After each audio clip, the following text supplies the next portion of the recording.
one person can't do everything. And you can't. You will Right. become the bottleneck of any organization that you're trying to do. You have to be able to pass these things off. And so with that, when you build into your people, they're invested in what you're doing almost as much as you are, because they see the value in it and they've experienced the value itself. And then they are approaching the next person that they're training in the same light. And it just builds a different culture.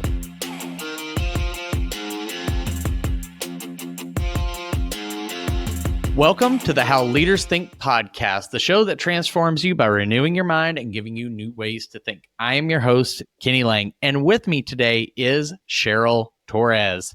She is the executive director of Elijah's Retreat, a compassionate leader and a dedicated nonprofit advocate and child advocate. I think that she's occupied every job possible in the state that they'll allow her. They may be putting a limit on her.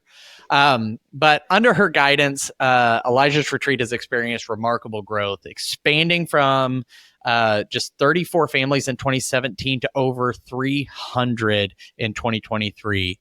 She has a BA in psychology from Rockhurst University, a rich background in service, and counseling older adults with severe mental illness, and the Jesuit Volunteer Corps, to serving as a foster mother. Whoop, whoop. And later as a foster care caseworker, which is just as stressful, at Casa de Esperanza de los Niños. And Cheryl will tell you what that means in English shortly. In addition to her transformative work at Elijah's Retreat, Cheryl has pioneered a successful internship program for youth facing autism, been married for almost 15 years to Jason, and is a mother of 5 awesome kids. She finds fulfillment in creating sanctuaries for families, recognizing the profound impact a single smile or shared memory can have on a child's life. Welcome to the show, Cheryl. Thank you, Kenny. It's wonderful to be here. Thank you. It's great to be in your space and hang out with you as another amazing leader. Oh, well, thank you. You're so kind. I'll start getting squirmish and squeamish if you start putting the spotlight back on me. So I got to turn the tables before you do it to me first. I did not mention to the audience, Cheryl is also one of my fellow leadership Tyler, class 37, the best class ever, not ever. So far. Right. So I've gotten to know her over the last several months. She's an amazing leader, just an incredible individual. And so I was excited to hear everything that she's doing, but she just has a really cool way of thinking about leadership, about stepping into some difficult situations, as we went through in your bio. But Cheryl, as we start every episode, what is on your mind? Well, one of the things that's on my mind is a different style of leadership, like you said, where it's really focusing on people. People first. People matter, right? Nobody cares what you know until they know how much you care, first of all, right? Right. But when you take the time to invest and get to know the people you're working with or the people you're serving, or just, people you're in a leadership class with, you really get the opportunity to help build people. And that can change the world little bit by little bit by little bit. And that's kind of always been my philosophy is, let's get to know the people. If it's a child that I'm fostering, if it's a person I'm counseling, or if it's a family that I'm serving in foster care or here at Elijah's Retreat, the families that come out here are just so thirsty to be understood and to be appreciated for the strengths that they do have. And then they're welcomed to be able to be pushed to whatever the next step is for them. They're eager for that, but they first want to be understood and want to be cherished for the strengths that they bring to the table. Yeah, so that's absolutely. I love that. As I listen to that, I can't imagine anyone else listening or watching this going, well, that's dumb. Why would you ever want to do that? Right. It seems like what you say seems so intuitive, but the fact of the matter is that that's what you described as the exception, at least in my experience, is the exception instead of the rule. So in your mind, why is something that when you hear it sounds like, well, of course, but we don't actually see it in practice out in the real world? I think too often we're focused on the bottom line at the moment, right? Like, okay, it'd be 5 times faster for me to accomplish said task than it would be to teach an autistic intern who's never worked before how to do this task, and that even maybe this task has merit to being even done, right? I could just sit down and do it so much faster.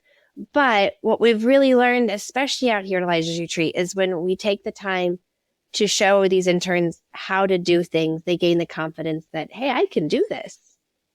And then they gain the confidence of, wow, there's real merit to working. I have value. I'm a happier person because I see the difference I'm making. And it propels them into becoming somebody who is a great employee, wherever that ends up being, because now they bought into it. They get the merit to it. And that changes lives. And so I think it's hard because initially it's going to take longer. When you're people focused, you may not get all the tasks that you had on that list done today because that's not your focus. But you really do move the ball along a lot further in the long game. Yeah, which, I mean, I'm somebody that I tell people my mode of operation for most of my life has been fire, aim, ready. Right. Or as the brother of a friend of mine used to say that he was going mock Jesus with his hair on fire. And I was like, no, I think that's my speed. And that's where I'm really comfortable. And so sometimes the thought of I could do this 5 times faster, and maybe if the circumstances are just right, I'll slow down to teach somebody something so that they can do it, can feel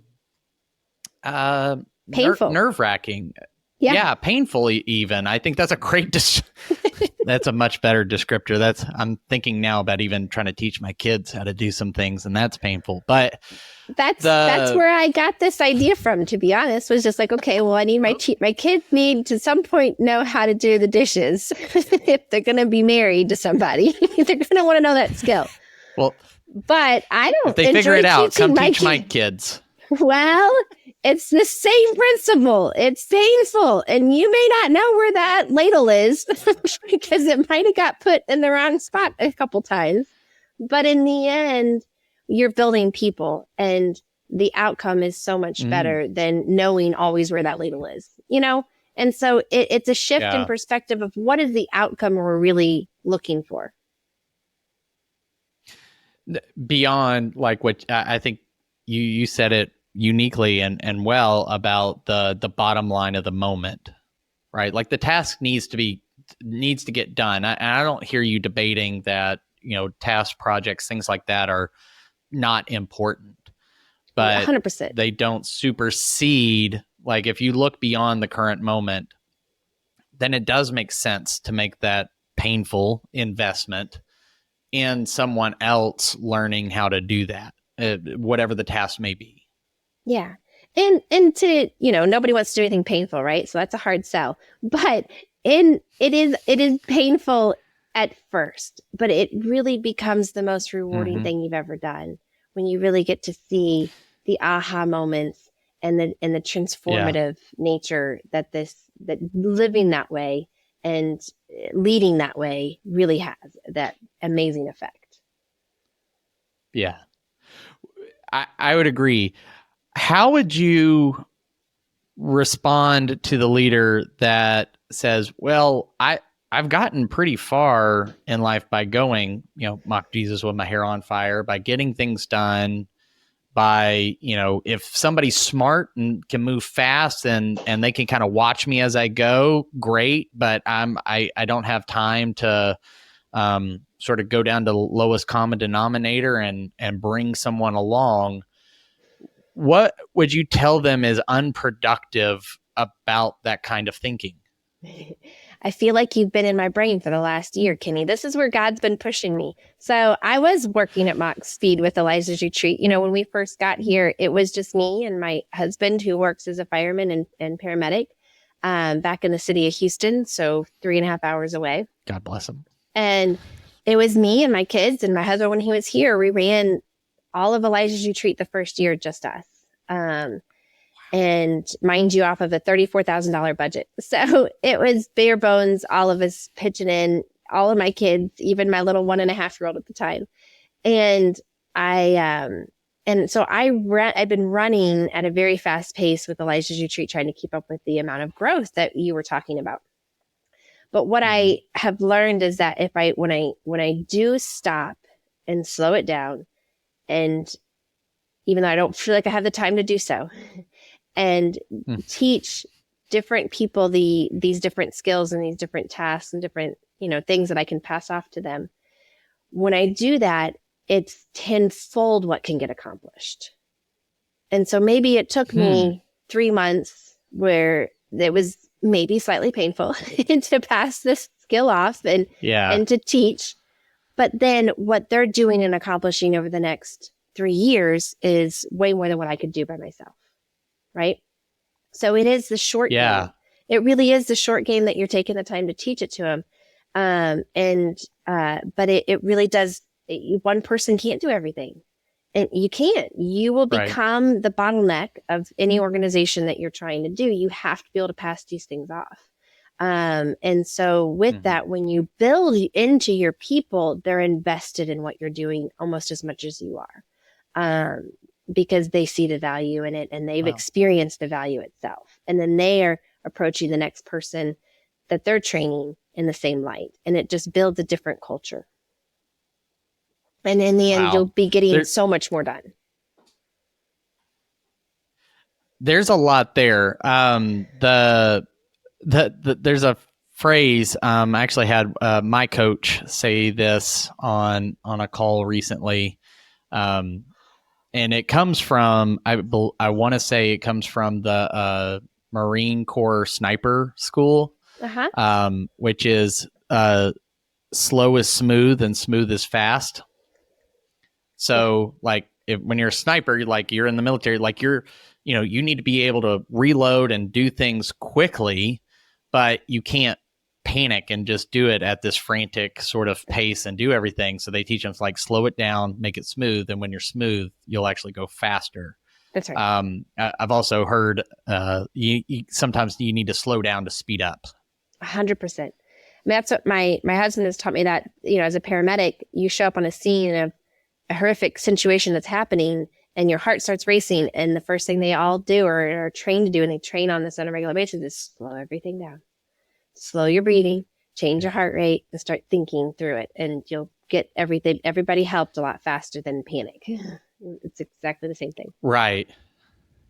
Yeah. My brother-in-law is an ER physician. So, I mean, he gets those emergency calls and is in those moments where, it's not all calm like it is when they're in, it's not always calm in an ICU, but when they're admitted, you got a little time, you can take a look at some things and stuff, but somebody's cut open, or he treated a guy that was attacked by a pimp with an axe. What do you do? When somebody's been, attacked like that, it's easy to get overwhelmed and go, wow, this is horrific. Yes. And now leading inside of an organization and leading some other people may not feel like it has the same level of risk or danger, but I still think that anxiety can bubble up.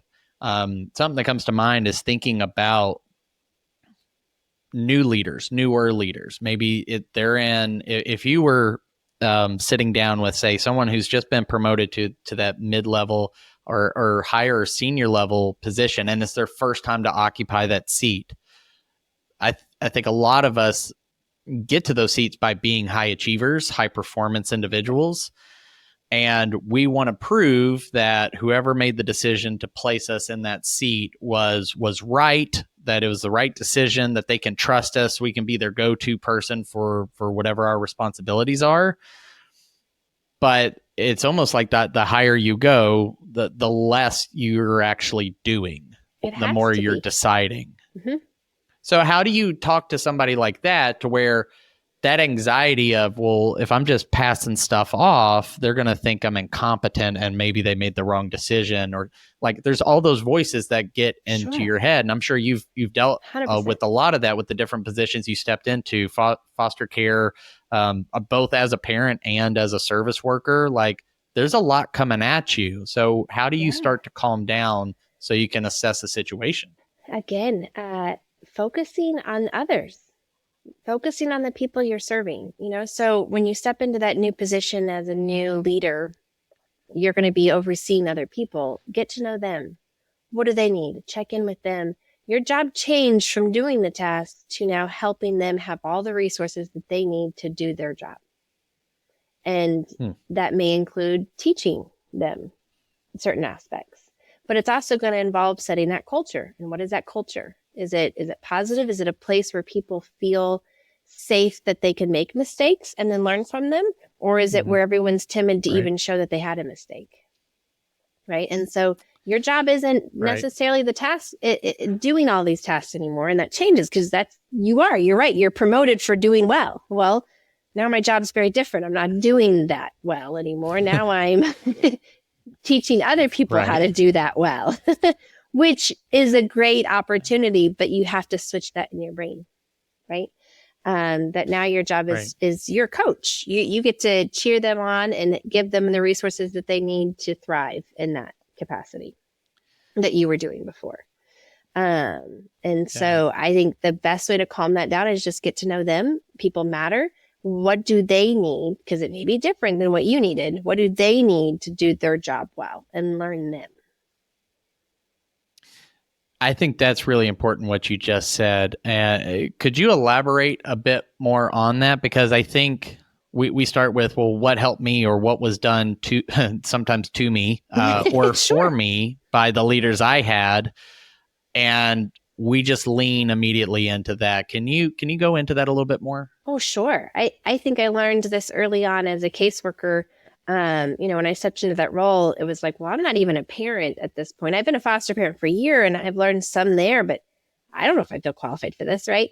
And so my mentor at the time gave me the confidence, allowed me the space to gain the confidence that I needed. And so she let me try things.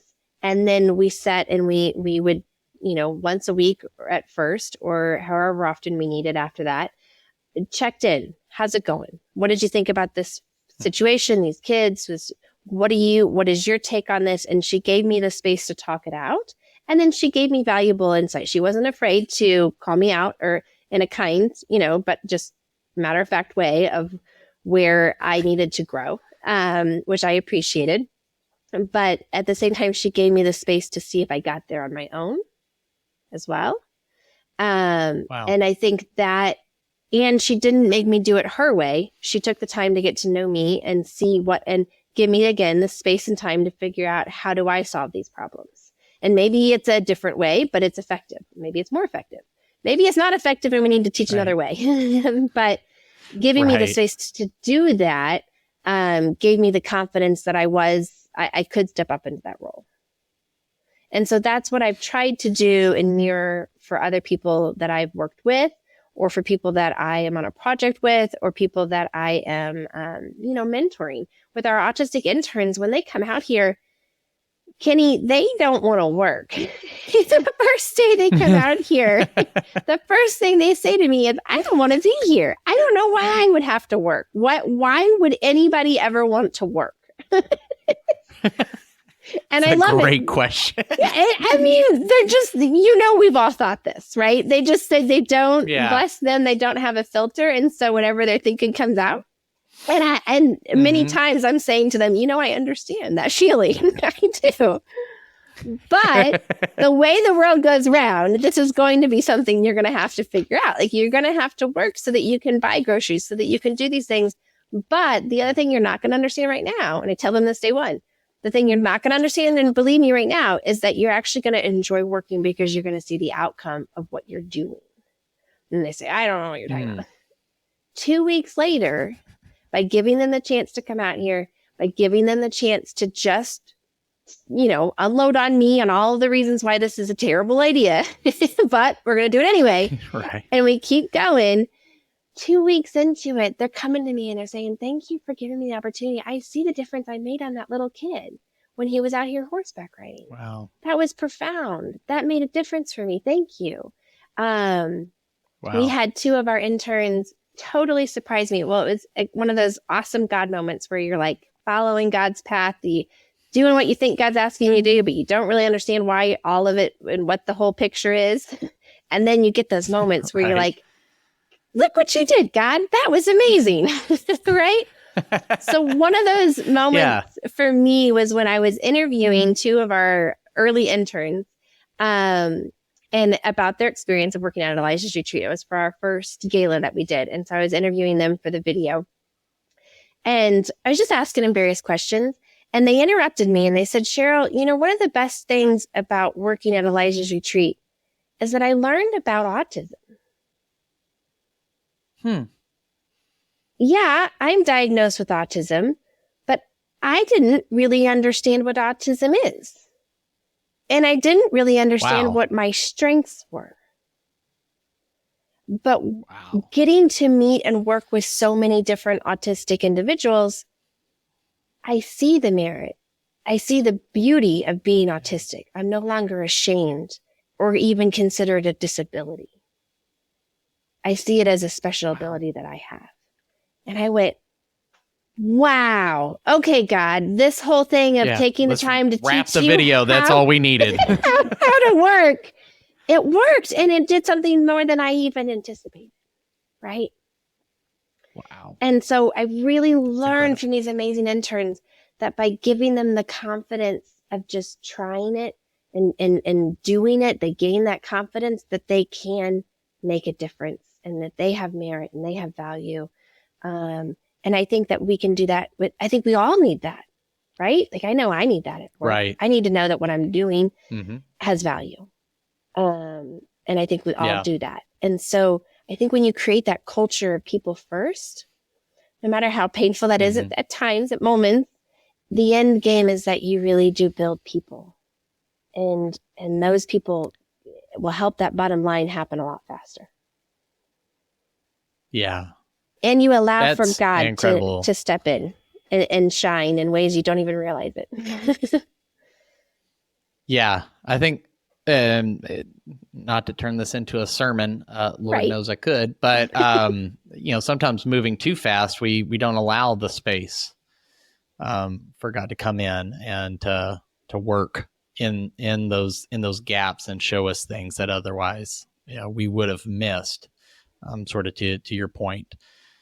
That's a beautiful story. So I'm going to remember that. That's incredible. And maybe off camera, I may want to ask more questions. Sure.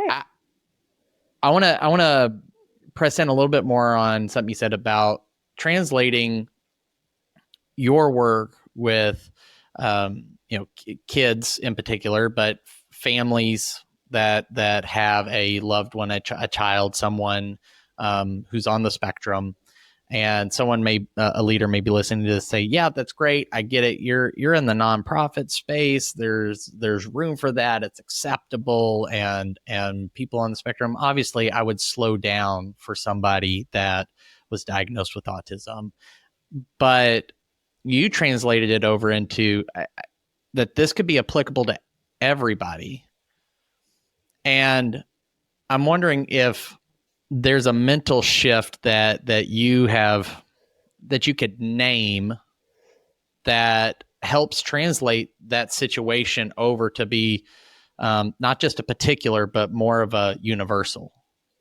Well, sure. I think God kind of taught me this when I went from parenting 2 kids to parenting 3 and then 4 and then 5. And that it's a little bit of we changed the way we parented. I could no longer helicopter parent my older kid like I was doing, to be frank. With 5 kids, you can't do that. There's not enough bandwidth. You're in a zone defense. It turns to a zone defense. It absolutely does. But with that, it made me challenge. And I realized that as we moved to zone defense, not only are my husband and I doing zone defense, but all of my kids are making up more responsibility because they had to. But when they did that, they gained confidence. And when they did that, they did more. They took more responsibility. And I think that if we switch gears and, we all want our children, we all want our coworkers, we all want the people who are working for us to gain confidence, to have that confidence, to be successful, to try new things, to experiment, in good ways. But with that, I was with my oldest stifling him too much that I was there to catch him before he even fell. I didn't want him to fall. But, Kenny, I don't know about you, but I know I have learned more from my mistakes in my life than I have learned from my winnings. And that'll preach. Well, I mean, it's the truth. We all do that though, right? If we're students of life, right? That if we don't shut down when we fail with something, as long as we go, okay, well, that didn't work. We switch gears, learn the lesson, and keep going. We learn a lot more from our feelings than we do from when something went well. And we have to give our kids, we have to give our employees, we have to give our friends, we have to give our friends at church the opportunity to be able to learn from failures too, not just catch them beforehand. Not that we're not there, but we got to give them the space to be able to do that, to be able to learn from their mistakes and then help them with that journey and walk alongside them. I think if we look at it that we're walking alongside and we're there to just not catch, but be there to help work it out, and give them the space to do so. Yeah. But give them the space to also problem solve before we jump in and solve it for them. Yeah, there's that makes me think of a book. It's probably it's in my top 3 to 5 books of all time so far. It's called The Coaching Habit, and by Michael Bungay Stanier, and it was transformative to me, and because of what you were just saying, which is stay curious a little bit longer, fight what he calls the advice monster. Yeah. That knee jerk, especially when you're a parent or you have titled leadership and authority to, let me tell you real quick, like just to make sure you don't mess up or you don't make a mistake or something like that, and inserting yourself in the situation, which I think a difficult part, at least it has been for me in the past, is I wasn't speaking out of turn by actually saying any of those things. Right. Technically, I had the right and the place and the privilege and the responsibility to say those things. But the fact that I did it all up front made it detrimental to the people working for me or to my kids even. Yeah. Yeah. You got to give them staying curious just a little bit longer. I love that. It is. And when you stay curious a little bit longer, sometimes they amaze you in what they create. That is very true. And what the nice thing with kids is when they do that, you're like, yep, those are my genes. I knew it was there all along. Right? Start trying to take some credit.